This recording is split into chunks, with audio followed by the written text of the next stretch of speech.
Hello friends, in today's video let's solve Geeks for Geeks problem of the day, which is geek and a number string. So we are given a string of size n consisting of characters from 0 to 9, and the geek want to minimize the string. In each minimizing operation, geek can remove any two consecutive characters if they are of the form 1 2 2 1 3 4 4 3. Yeah, so these are, if the numbers are of form, if the consecutive numbers are of this form, then he can remove that both characters, right? And we need to find the minimum possible length of the string after applying minimizing operation, right? So let's see the first test case. It is 1 2 2 1 3. Yeah, so it is a string 1 2 2 1 3, right? Now when I start iterating from the string, I can see that 1 2 I could remove because it is in my list. See, we can remove only if the two consecutive characters are present in this list. Okay, so that is the case.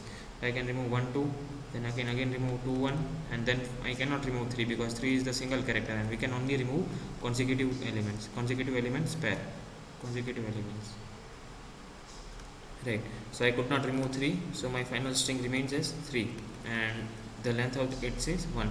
This is the minimum length which I get, right, after applying any number of operations and on a given position, right? Okay, now what is my second case? It is 1350. So 135 and 0. So I am checking if 13 is present in my string. No. 35 is present in my given input. No, I could not say anything. If 50 is present. No. So none of the consecutive elements pair is present in my given input string. Okay, so that means that I could not reduce this string to anything, right? So this string remains as it is, and the answer of it is 4 because I could not reduce any of the characters of it, right? So this is the case. Now how would you approach to solve this problem, right? So this is a very good, I would say, task. Means how can we see that what thing we need to apply, right? So if we look carefully at the first test case, see, let's say if it was like this. Okay, initially I have what we are given in the input. We are given, we can reduce 3 4, right? So let's say my string was like this. Okay, so this is the case, right? Now I cannot reduce 3 and 1, right? I cannot reduce 3 1 because 3 1 is not in my list, but I can reduce 1 2, and again then I can reduce 2 1, or no, yeah, so I can reduce 1 2, I can remove 2 1. What I am left with 3 and 4. I can reduce this 2 also. See, now 3 and 4 are consecutive because all of the elements in between both of them have been removed.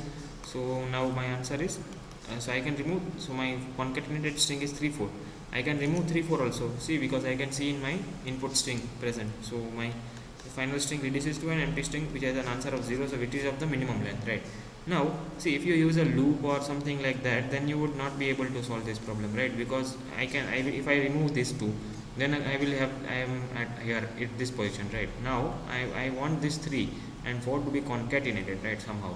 So it looks like that if we could use a stack data structure, then we could solve this problem. Sorry, one note close. Yeah, so I was saying that if we could use a stack like data structure, then probably we could find a solution for this problem. How? Let's see. So see, this is this case you try to consider. This is a very good case. Okay, see, the answer for this would be an empty string, correct? We know that because I can reduce 1 2 2 1 3 4, right? But how? See, now let me take one stack. Okay,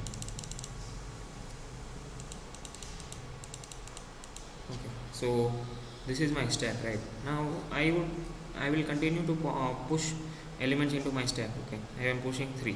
Okay, now I am pushing, what I would push, 1. I am pushing 1. Now I can see that my stack size is greater than 1, right?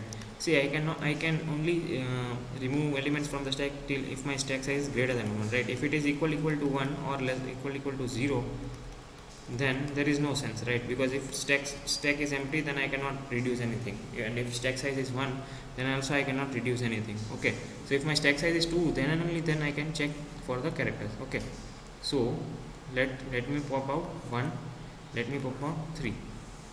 I am popping out 1 first and 3. So it would, see, I have to make the string in check string in such a way that the below character comes first, right? So So this is my string, right? Now I am checking if in my input vector is this present or not. Input, if it is present in my input vector, no, I cannot see. So I have popped out, right? Now again I will push them back as it is, because they are not present in my input character. Now next time I will push 2. I am pushing 2. Now again I am taking out top 2 characters, and what I am getting 1 2. So I can see that this is present in my input vector. So I will definitely they are popped out. So now only I am left with only 3. Okay. So my string was 3 1 2 2 1 4, right? I am left with 3 at that point, at this point, right? Now again I am seeing a 2, so I am pushing it. So then I am popping out two characters which are 3 and 2. I can see that 3 2 is not present in my input. Yeah, 3 2 is not present. So I will push them back, popping them, and so push them. So yeah, they remain as it is, right? Now again I will push this one in my stack. Now I am again popping top 2 characters which are 2 and 1. So I can see that 2 1 is present in my input string, hence I will pop them out. So I will pop them out. Now again at point in time I will push 4. I will push 4. Then now I would again pop out top 2 characters which are 3 and 4, and I can see that 3 4 is present in my input string, hence I will pop them both, right? Now finally I would return the stack size. So my stack size is 0. So that means for this case I have reduced the entire string to 0, means I have reduced the entire string according to the given conditions, correct? So this is the case. Now let me share with you one more case.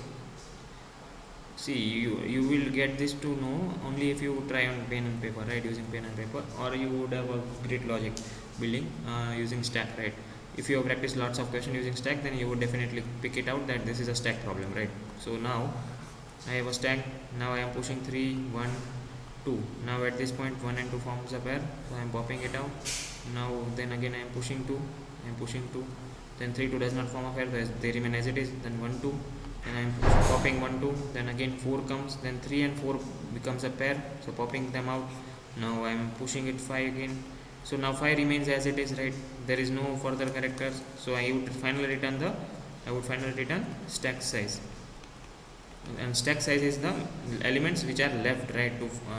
Because all of the other elements are reduced. See, 1 2, then 2 1, then 3 and 4 become consecutive, so they are removed, and 5 is the only character which is remaining.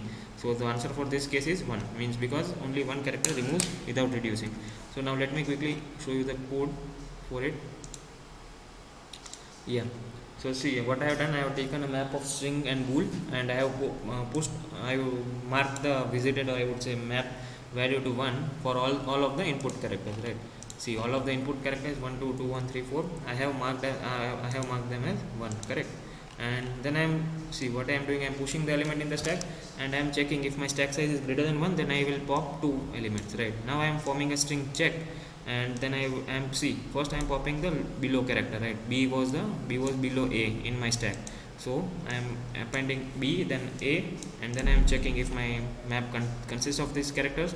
If my map does not consist of that string, then I would have to push them back again into the stack, and I would break the loop, and finally I would return stack size.